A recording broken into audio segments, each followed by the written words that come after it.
Twelfth class. आपको आज सारा आकाश अंक 8 की समरी हम बताएंगे। समर और प्रभा के प्रति जो घर वालों का व्यवहार था वो काफ़ी बदल गया था जब समर की नौकरी लग गई थी। समर की माँ सोचती थी कि अब समर घर में आर्थिक मदद करेगा, लेकिन समर प्रभा से कहता है कि वो घर वालों को या भाभी को ये बता दे कि इस महीने वो कुछ भी घर में मदद नहीं कर सकता है। प्रभा ने कहा कि अगर वो ऐसा कहेगी तो घर वाले काफ़ी नाराज़ होंगे, अम्मा खास करके काफ़ी नाराज़ होगी। इतना कहती है, फिर वो दोनों काफ़ी परेशान होते हैं। उसके बाद आपका अंक 8 यहाँ पर आपका अंक 8 शुरू होता है। समर अपने मामा जी की आवाज़ सुनकर चौंक गया, यानी 8वें अंक में उनके मामा जी आए, वो मामा जी जिन्होंने समर का विवाह करवाया था। समर की शादी के बाद वे अब आए थे, यानी जब से समर की शादी हुई थी अभी तक वो नहीं आए थे, पहली बार आए। समर ने कहा मामा जी ने कहा, अरे समर, तू तो हमसे मिला ही नहीं बेटे। मामा जी बाबूजी के पास बैठे थे। समर भी वहाँ जाकर बैठ गया। समर के मामा जी वहाँ अमर के लिए रिश्ता लेकर के आए थे। वे नहीं आना चाहते थे क्योंकि समर की शादी में समर की माँ ने लेन देन के विषय में उनसे कुछ कह दिया था। इस कारण मामा जी थोड़ा नाराज़ थे और मामा जी ने कहा कि वे लड़की वालों के आग्रह करने पर आए हैं। तब यहाँ पर बताया कि मामा जी बताते हैं कि मैं इसलिए आया क्योंकि लड़की वालों ने बहुत आग्रह किया है, इसलिए मैं आया हूँ, नहीं तो वो ना आते। उनका कहना था कि उन्होंने तो लड़की बता दी है, लड़की देखने का काम बाबूजी का, वह लड़की अमर को भी दिखा लें। अब पहले समर के विवाह में उनकी माँ, समर की माँ और उनके मामा में थोड़ा सा नाराज़गी हो गई थी लेन देन के मामले में, तो उनके मामा जी ने कहा कि अब मैंने लड़की बता दी है, काम लड़की देखने का बाबूजी कर लें, वो इस चक्कर में नहीं फंसना चाहते हैं।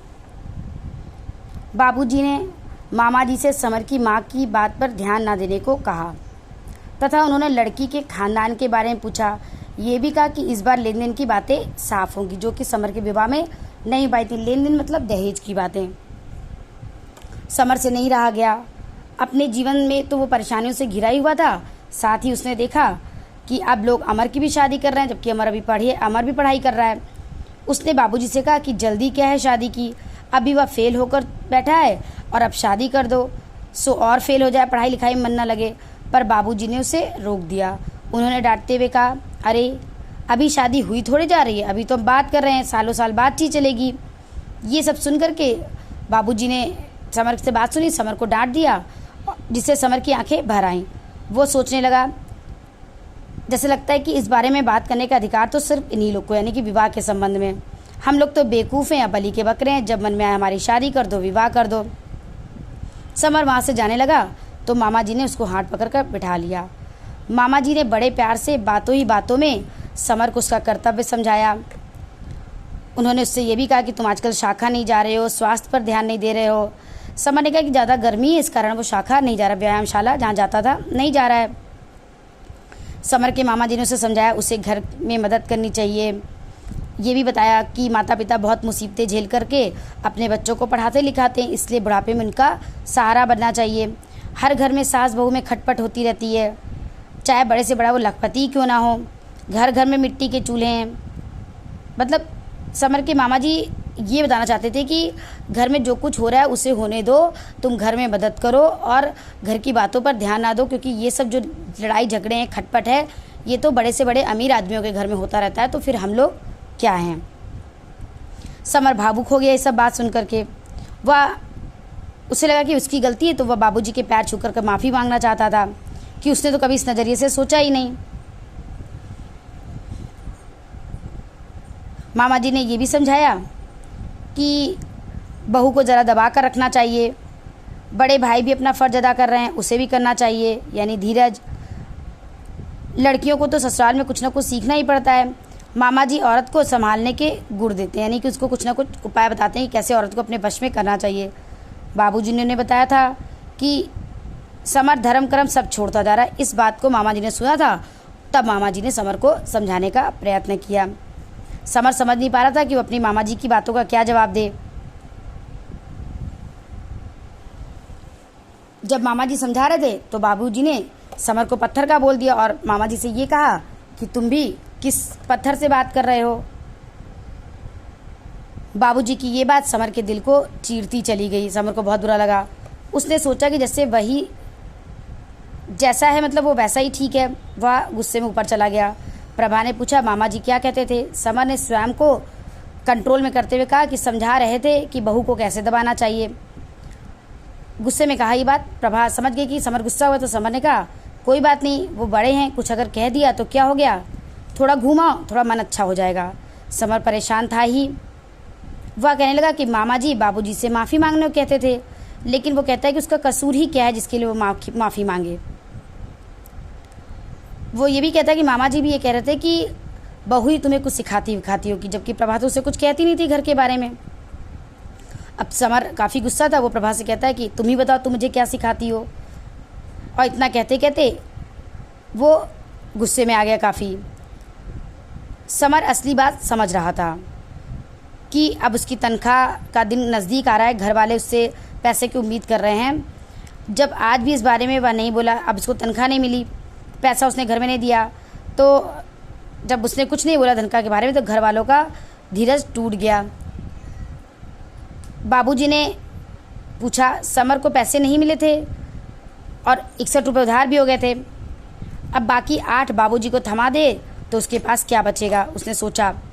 उसने कहा कि यदि प्रेस वालों ने कल भी पैसे नहीं दिए तो वह नौकरी नहीं करेगा। प्रभा को बताता है अपनी समस्या, पैसे समय से चाहिए। प्रभा ने ज़बरदस्ती समर को खुली हवा में टहलने के लिए भेज दिया। जब प्रभा देखी कि समर काफ़ी परेशान है, काफ़ी टेंशन में, चिंता में है, तो प्रभा ने कहा कि जाओ खुली हवा में थोड़ा टहलो, थोड़ा इससे आराम मिलेगा।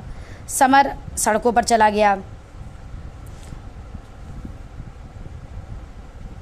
उसने देखा कि जब वो सड़क पर टहल रहा था तो वहाँ पर दिवाकर और शिरीष भाई आए थे।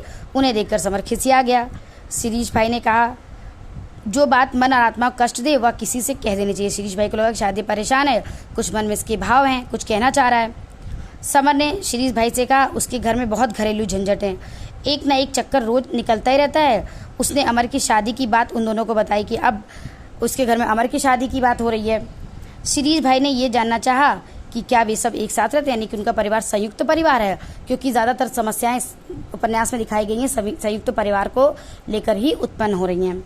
समर ने बताया कि चाचा जी अलग रहते हैं, उनका परिवार लेकिन एक साथ है। शिरीष भाई ने उनके परिवार, पत्नी आदि के बारे में भी जानकारी ली। उन्होंने उससे प्रभा के बारे में प्रश्न किया और ये भी पूछा कि क्या वो सचमुच प्रभा से प्रेम करता है या केवल पति होने का फ़र्ज निभा रहा है। इस बात का समर को कोई जवाब नहीं आया। इस बात का क्या जवाब, क्या कोई पति अपनी पत्नी से प्रेम नहीं करता होगा, लेकिन वो जवाब नहीं दे पाया। उसने बात संभालते हुए कहा कि उसी की इच्छा से पड़ रहा है, यानी कि बस उसने ये तो नहीं कहा कि वो प्रभा से प्रेम करता है कि नहीं, लेकिन इतना कहा कि हाँ प्रभा की इच्छा है तभी वो आगे पढ़ाई कर पा रहा, नहीं तो वो नौकरी करता और घर में योगदान देता, शायद उच्च शिक्षा ना प्राप्त कर पाता। वो शिरीष भाई को ये भी बताता है कि उसकी पत्नी प्रभा चाहती है कि उसका पति खूब पढ़े, अच्छी नौकरी करे। इसके लिए उसने बहुत मुसीबतें भी उठाई हैं। सुबह 3 बजे उठकर खाना बनाती है, रात में 12 बजे तक काम करती है। काफ़ी देर तक जब ये बातें शिरीष भाई ने सुनी तो उन्होंने कहा, आपकी अपनी या दिवाकर की सबकी स्थिति के बारे में जानकर शिरीष भाई कहते हैं कि उन्हें बस एक बात समझ में आ रही है कि सारी समस्याओं की जड़ संयुक्त परिवार प्रथा है। इस संयुक्त परिवार की परंपरा को तोड़ना होगा। जब अगर आपको खुद जिंदा रहना है, अपनी पत्नी को जिंदा रखना है, अपना विकास करना है, तो संयुक्त परिवार प्रथा को तोड़ना होगा, क्योंकि इसी प्रकार अगर हम रहे तो संयुक्त परिवार में एक के बाद मुसीबतें आती रहेंगी और हम अपनी आकांक्षाओं को कभी पूरी नहीं कर पाएंगे।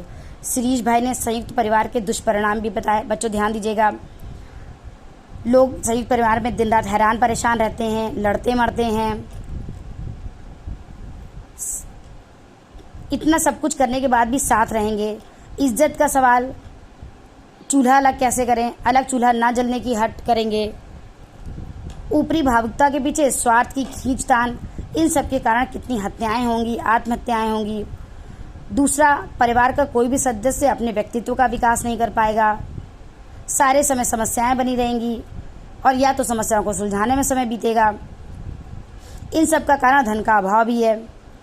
हमें अपनी शक्तियों को, प्रतिभा को सही दिशा में बढ़ाने का अवसर नहीं मिलेगा। पढ़ाई लिखाई नहीं कर पाएंगे, बौद्धिक मानसिक विकास नहीं कर पाएंगे। संसार में ज्ञान विज्ञान साहित्य के क्षेत्र में क्या चल रहा है उसके बारे में हम नहीं जान पाएंगे। तो ये सब संयुक्त परिवार की समस्याएं हैं बच्चों, इसको ध्यान रखिएगा। समर ने शिरीष भाई से पूछा कि तो फिर अपना कर्तव्य कैसा पूरे करे, माता पिता के बुढ़ापे का सहारा कैसा बने। शिरीष भाई ने ये भी कहा कि संयुक्त परिवार तब अभिशाप बन जाता है जब कई संतानें होती हैं, आर्थिक रूप से परिवार समर्थ नहीं होते, नहीं कि एक परिवार में कई बच्चे होते हैं, धन दौलत की कमी होती है, तब आय के साधन बहुत कम होते हैं, तब संयुक्त परिवार अभिशाप बन जाता है। ऐसे में हमारे लिए ये हमें उपाय करना चाहिए कि हम परिवार से अलग होकर परिवार का कुछ बोझ कम करें, उनकी कुछ जिम्मेदारियों को अपने ऊपर ले लें, छोटे भाई बहन को अपने साथ रख करके पढ़ाएं। तो समर सोच रहा था कि ये सब बातें शिरीष भाई कितनी अच्छी कह रहे हैं, अगर प्रभा भी कहती तो कितना अच्छा होता।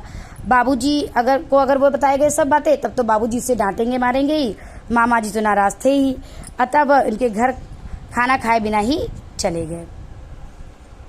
बच्चों ये आपका यहाँ पे 8 अंक खत्म हो गया है।